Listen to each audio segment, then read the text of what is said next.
इतिहास कुछ भी कहता हो, हमारे पापा तुम्हारे पापा से नहीं मिलते थे, हमारे खानदान से तुम्हारे खानदान से मतलब नहीं, तुम शराबी कबाबी नवाबी।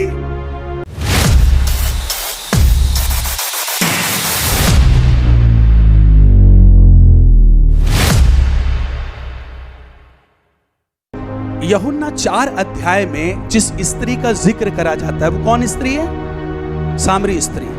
और अक्सर उन चीजों का जिक्र करा जाता है ना, वो याकूब के कुएं के पास बैठी, यीशु मसीह जा करके बैठ गया, फिर वो स्त्री आई है ना, और फिर यीशु मसीह ने क्या कहा, मुझे पानी पिला।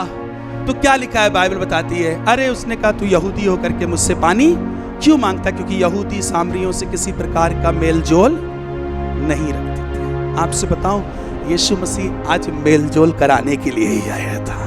इतिहास कुछ भी कहता हो, हमारे पापा तुम्हारे पापा से नहीं मिलते थे, हमारे खानदान से तुम्हारे खानदान से मतलब नहीं, तुम शराबी कबाबी नवाबी।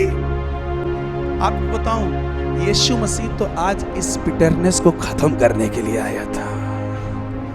लिखा यूं ही बैठ गया, उसने कहा मुझे पानी पिला। उसने कहा रे यहूदी होकर के क्यों पानी मांगते हो? फिर यीशु मसीह ने प्रोफेटिक मिनिस्ट्री स्टार्ट करी, है ना, कुछ कुछ बताना प्रारंभ करा, और वो समझ गई, बाप रे बाप।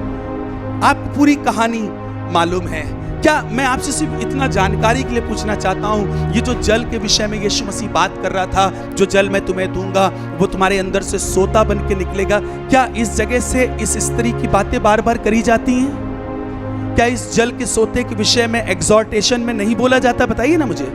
बोला जाता है ना, ये बताया जाता है किस तरह से उसने उस स्त्री से मुलाकात करी। उसने कहा जो जल मैं तुझे दूंगा वो तेरे अंदर से क्या बन जाएगा? सोता, फूट करके निकलेगा, और वो दूसरों तक चला जाएगा, दूसरों के पास तक चला जाएगा।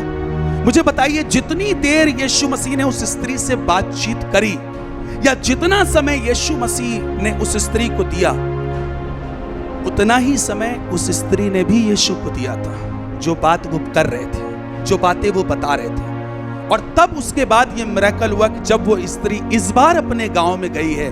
आपको मालूम है, अगर शर्मिंदगी खत्म हो चुकी होती पहले, तो वो गांव से इतनी दूर पानी भरने के लिए क्यों आती?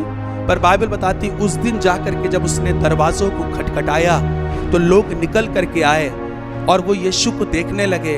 और मालूम उनकी गवाही क्या थी? अब हम सिर्फ तेरे कहने से ही नहीं है औरत, हमने तो अपनी आंखों से देख लिया। ये क्या कर रही थी? बता रही थी, मुझे देखो, जिसने मेरी जिंदगी की सब बातें बता दी, जिसने मेरे गुप्त पापों को बता दिया, जिसने मेरी लाइफ के बारे में बता दिया। तुम लोग को नहीं मालूम, तुम लोग को नहीं मालूम है, एक है मसीहा जिसने सब कुछ बता दिया। तुम भी मिल लो आकर के, तुम भी उसको देख लो। बाइबल बताती पूरा का पूरा नगर सामरिया का उसके कहने से यीशु मसीह के पास, वो पहली सुसमाचार प्रचारिका थी नए नियम की, जिसने एक बड़ी सेवा करी। पास्ट क्या था उसका? व्यभिचार।